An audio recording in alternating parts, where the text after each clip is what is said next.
The kidnapper and killer of 11-year-old Audrii Cunningham was officially charged for her murder. We have the details. A 16-year-old has been beaten to death in an Oklahoma high school bathroom.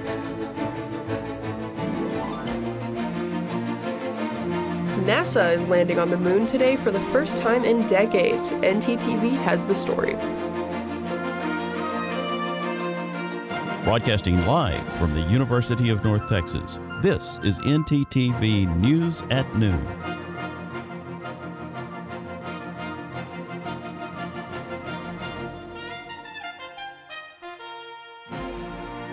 Good afternoon. Thank you for joining ntTV News at Noon. I'm Indigo Petty. And I'm Madeline McCrory.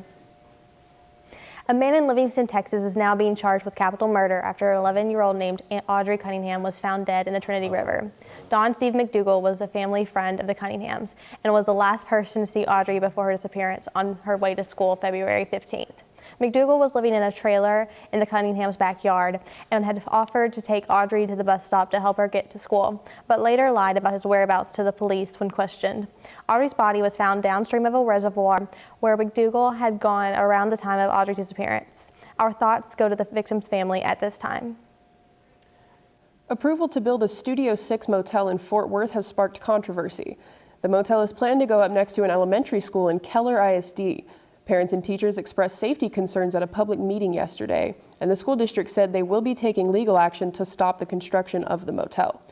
Keller ISD superintendent claims the city did not properly notify the district about the zoning change, and at the beginning of the meeting, city councilman Charlie Lauersdorf said that they could not stop the project, but after hearing public concerns, said an emergency meeting with the superintendent and the city a city attorney will be set up to figure out how to stop the construction.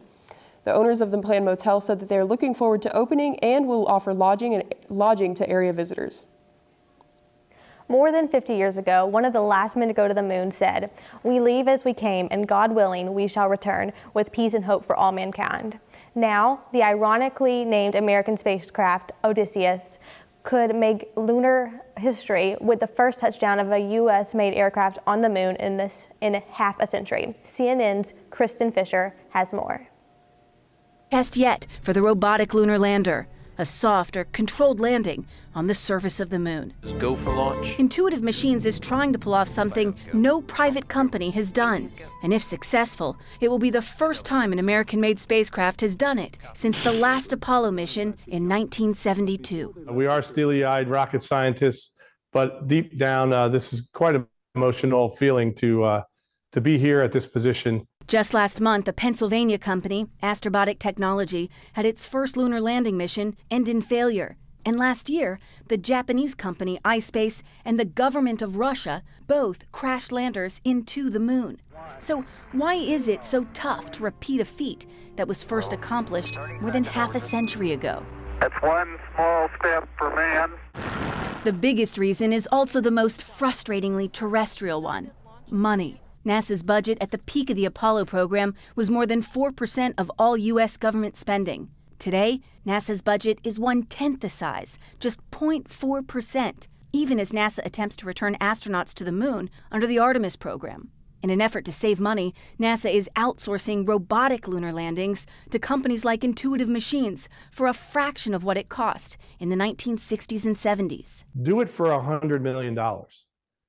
When in the past it's been billions of dollars. Then there's the purely technical challenge of landing a spacecraft in a specific spot, roughly 250,000 miles away. Some people have likened it to, hitting a golf ball in New York and having it go into a particular hole in one in LA. The distance means there's also a time delay, roughly 3 seconds for signals from mission control rooms on Earth to get to the moon and back. A lot can go wrong in that time. So when the vehicle is actually landing, it pretty much is on its own. There we go. Finally, there's the experience factor, the loss of the Apollo-era expertise that no amount of new technology can make up for. Simply because somebody else did it in an earlier age doesn't mean that this generation or this organization can do it. These are people doing it for the first time, and there's no substitute for that experience. We all collectively have to be resilient to failures, and we all have to be helping each other lift up and break down these barriers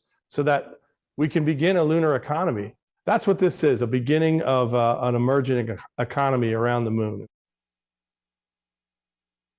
The Odysseus lunar lander, also known as Odie, is an uncrewed spacecraft that is aiming to touch down on the moon this afternoon.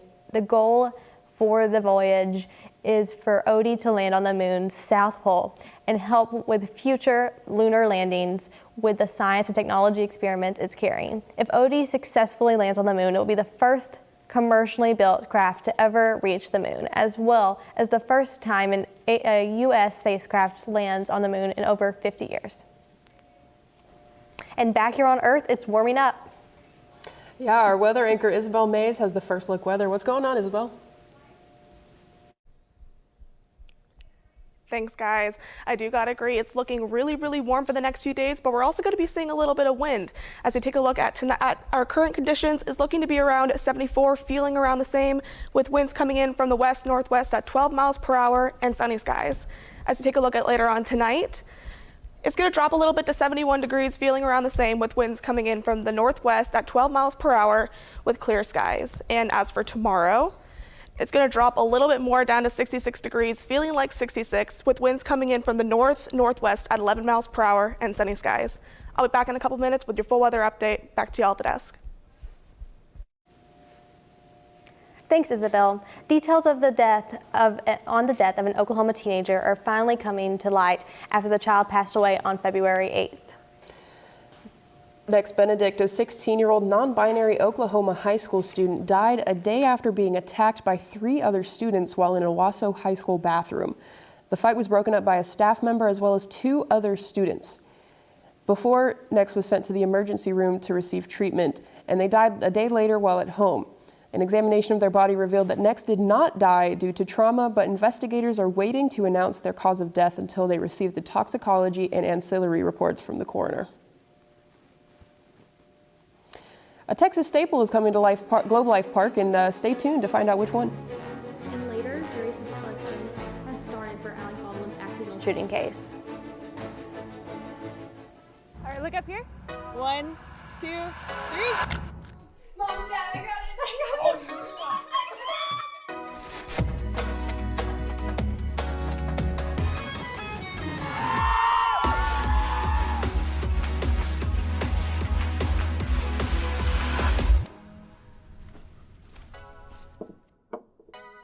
You're right, Mom.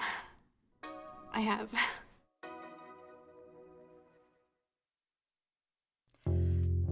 Did you know you have access to video equipment like DVDs, video games, and cameras? That's right, you do. Come on down to Chilton Library and fulfill your media dream. Located on the bottom floor next to the student sculpture. Hope to see you there soon. Hey girl, you know you look good. I like the way you move and groove. I'm not sure.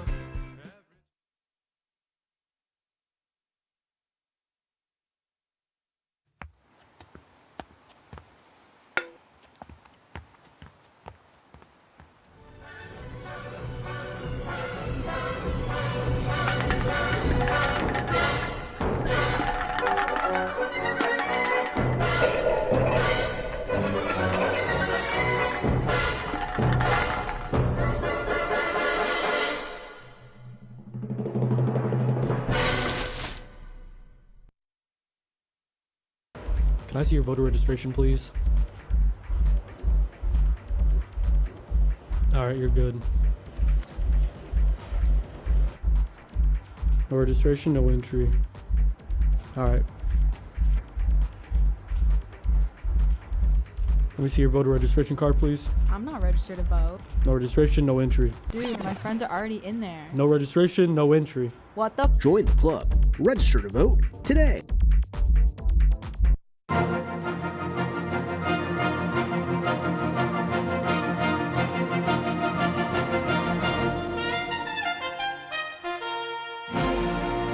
If someone doesn't answer the phone today, it doesn't necessarily mean they're ignoring you. AT&T users are experiencing issues nationwide. Our live shot anchor, Taryn Mosley, has the story. Thanks, guys. AT&T's network was highly affected this morning, leaving thousands of customers without service across the country. For now, AT&T is highly recommending the use of Wi-Fi calling until the issue is resolved. According to Down Detector, customers were reporting issues since 3 a.m. this morning.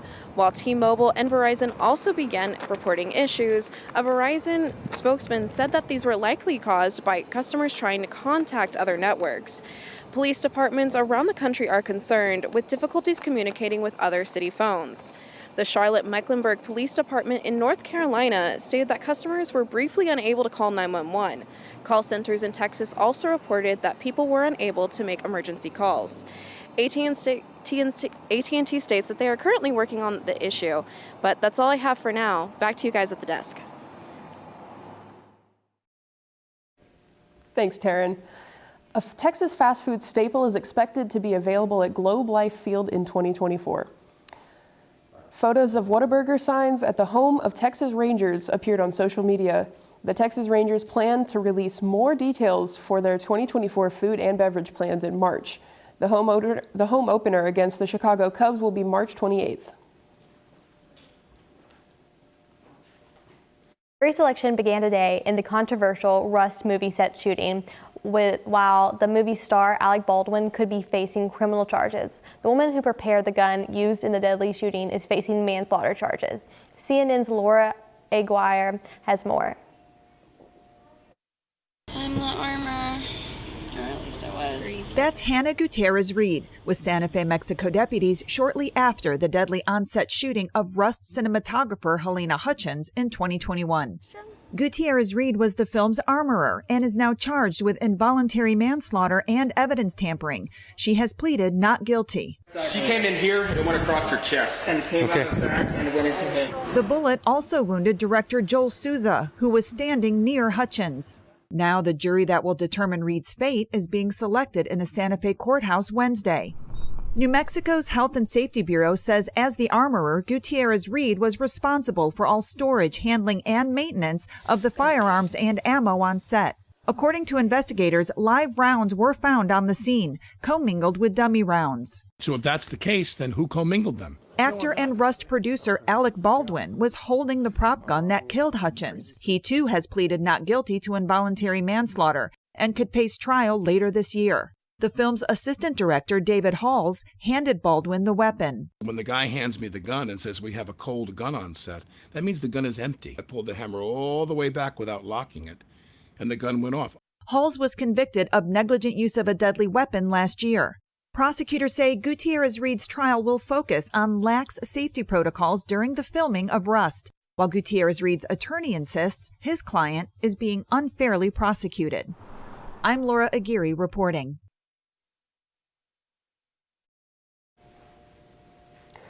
You know, Madeline, it's starting to feel like baseball season to me. I know, it's warming up. Our weather anchor, Isabel Mays, is here with our full weather.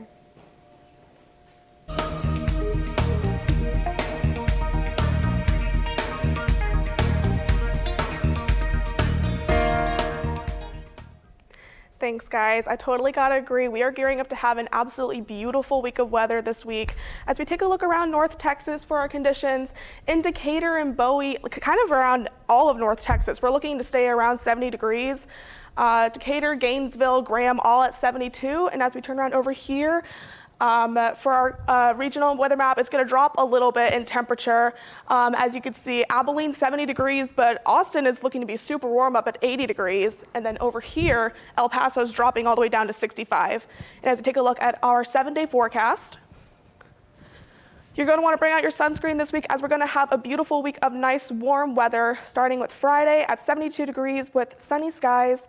Sunny skies all the way through Sunday, with Saturday with a high of 77 and a low of 54, and Sunday bumping up to the 80s with 81 and then a low of 58.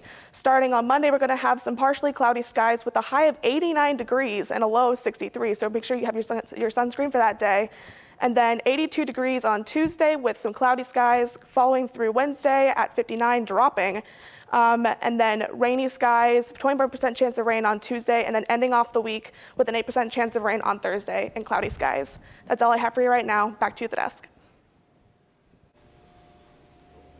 Well, today is a special one. Do you know why? I don't. Why? Well, I'm not going to tell you. You're going to have to wait. But I will say it rhymes with Whataburger does.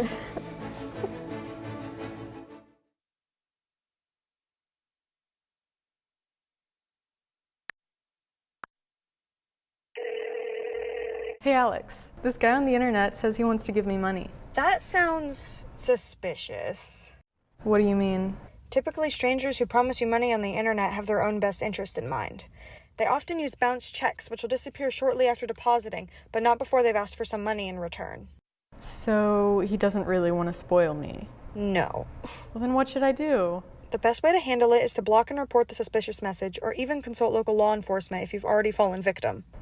So I guess we aren't going to Key West for spring break. No.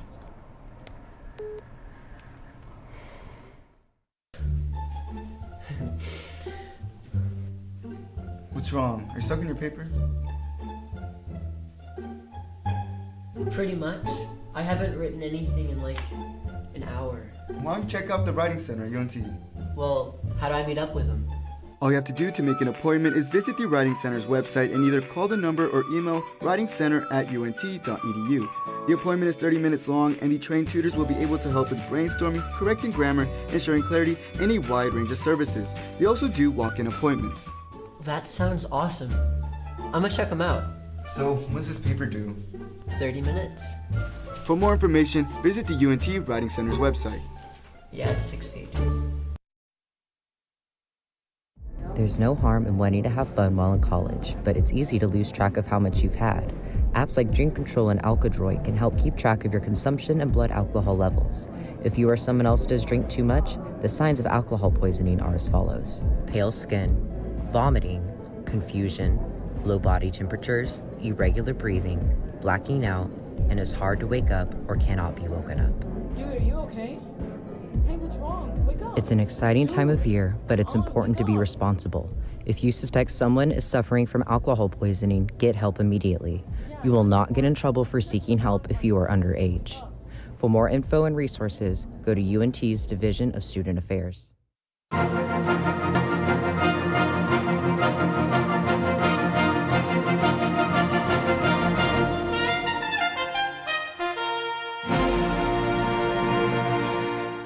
Near Houston, a federal court case began as a student's hair was thought to violate dress code. Community leaders and civil rights activists protested ahead of the trial involving a high school student who was repeatedly disciplined for his hair. Daryl George had been growing his hair in locks for years, but the district determined that the style violated its dress code. As a result, George has been in school suspension for the past 7 months. George's family filed a lawsuit against the governor, attorney in general, and the school district for violating the Crown Act, which stands for Creating a Disrespectful and Open World for Natural Hair. The law was passed in response to a similar incident at the time at the same school in 2020. The school district filed a lawsuit seeking clarification on whether its dress code restrictions for the boys' hair length violate the Crown Act, but at the start of the show, breaking news confirmed the judge decided to rule in favor of the school.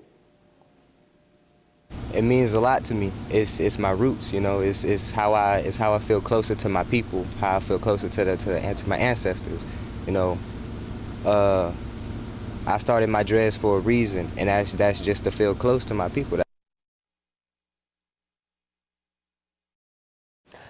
Well, Madeline, did you know that there's a Pultzer Prize winner that went to UNT?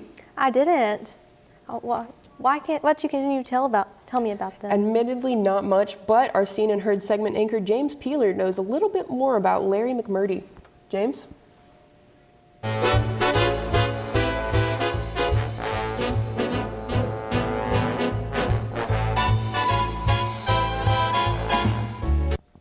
Thank you. I'd like to preface this by saying that Larry McMurtry is one of my favorite authors. Lonesome Dove, often regarded as his best work, is one of my favorite novels, and I went west to Archer City on a pilgrimage many fans of McMurtry's work take, to visit his bookstore. Except I couldn't browse the shelves of hundreds of thousands of rare and vintage books he had collected. All I could do was look at a bookstore in limbo. McMurtry passed back in 2021. He left behind many things: a legacy as a writer with many memorable novels, a Pultzer Prize in Fiction for Lonesome Dove, the miniseries adaptation that followed receiving Primetime Emmys in many categories, and an Oscar for his work on the adaptation of Brokeback Mountain, and a bookstore in his hometown of Archer City, Booked Up. When he wasn't penning fiction, McMurtry had a passion for rare and vintage book selling. The Archer City location wasn't the only venue, but it was the last one standing at the time of his passing. The deed transferred to the longtime manager, but was soon after purchased by Chip Gaines of Magnolia fame. The status of the bookstore remains in limbo, as Gaines remains tight-lipped about his intentions with it, and Archer City is a town haunted by the absence of McMurtry and the profits his bookstore bought. For ntTV, I'm James Peeler. That's all from me. Back to the desk. Thanks, Jimmy. Indigo, I have to say, I do love staying inside to read a good book. That would be great if I could read. So I like to watch a good game instead, and our sports anchor, Seth Wickman, has several of those he would like to tell us about. Thanks, guys. Coming up for sports, we'll be looking at UNT men's basketball success against the Memphis Tigers, and later we'll discuss tonight's Dallas Stars matchup against the Ottawa Senators. Stick around. I'm so tired. I feel ugly. I'm not okay. I didn't know UNT had counseling services. Maybe I should check it out.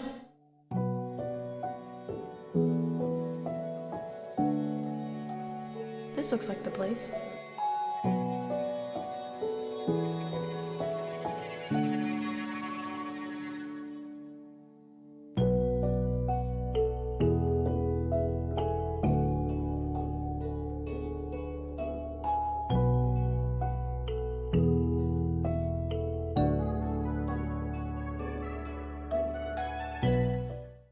So a man's been walking in the desert for days at a time. He finally comes across a bar and orders a Coke. That's not funny. Eh? Eh?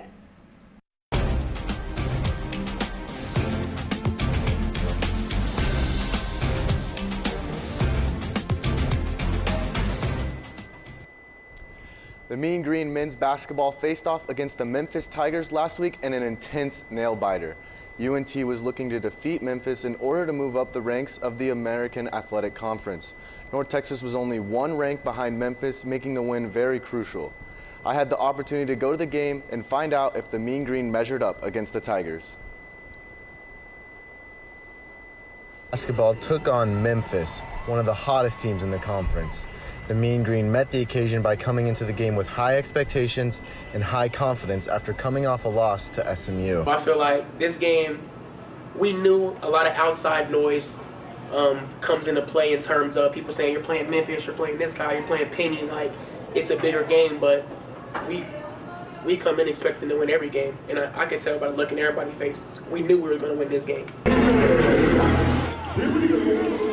Shortly after the tip-off, the Mean Green started to fulfill their game plan by sinking buckets from the perimeter right away, with Jason Edwards taking charge and scoring 5 threes in the first half, putting him well on his way to completing his 30-point game.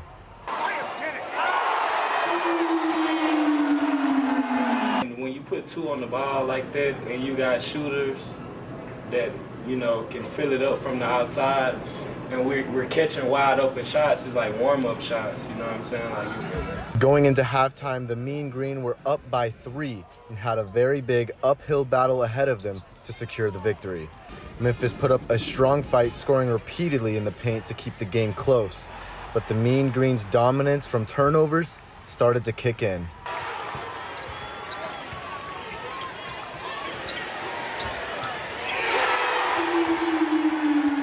So we just kind of knew through the ebbs and flows of the game that it was going to take 40 minutes.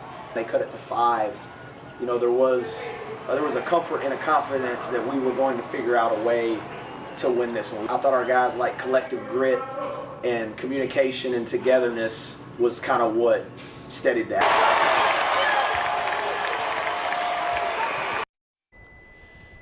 UNT beat Memphis 76-66, with Jason Edwards leading the team, scoring 30 points alongside John Buggs with 12 points and 4 assists. Since then, UNT traveled to UAB on Sunday and lost 62-71, moving their record down to 14-2. The Dallas Stars will be traveling to Ottawa tonight to take on the Senators at 6 o'clock. The Stars are still sitting on the throne in the Central Division while coming off a loss to the New York Rangers. Dallas will be looking to break their 3-game losing streak, and the Senators is a perfect matchup to do so. The Senators are currently sitting at the bottom of the Atlantic Division, are coming off a loss to Florida Panthers. Jimmy Johnson has been welcomed back into the Dallas Cowboys staff by joining owner Jerry Jones' advisory board. Jones has had a rocky relationship with Johnson up until recently, when Jones finally decided to induct Johnson into the Cowboys' Ring of Honor during halftime of Week 17. It was long overdue, since he won 2 Super Bowls all the way back in 1993 and 1994 as head coach.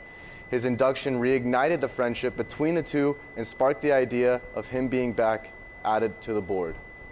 That's all I have for sports. Now back to the desk.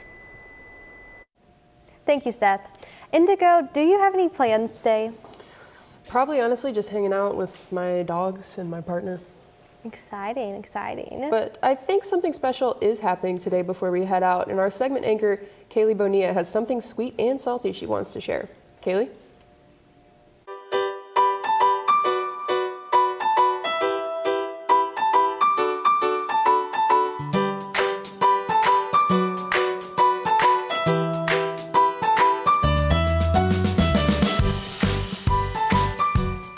Thanks, guys. Today is truly a thirsty Thursday because it's National Margarita Day. Margaritas have been a North Texas favorite ever since the frozen margarita was created by Dallas restaurant Mariano's. Restaurants and bars in North Texas will be having deals and specials to help you celebrate. From $3 margs and queso at Blue Goose to the $5 tequila trifecta at Chili's. There will even be a battle of margaritas at Joe Leo, where 2 flavors are being put to the test by the people. Among Joe Leo's, Blue Goose, and Chili's, there are a handful of restaurants to check out. I personally won't be participating, but I'm still wishing you all a happy National Margarita Day. That's all I have this week. Back to you guys at the desk. Gosh, I really love margaritas. I know you can't drink yet, but no, I wow, am still they're my favorite drink. Well, that's all we got for you today. Thanks for watching ntTV News at noon. Join us again tonight at 6 here on North Texas Television.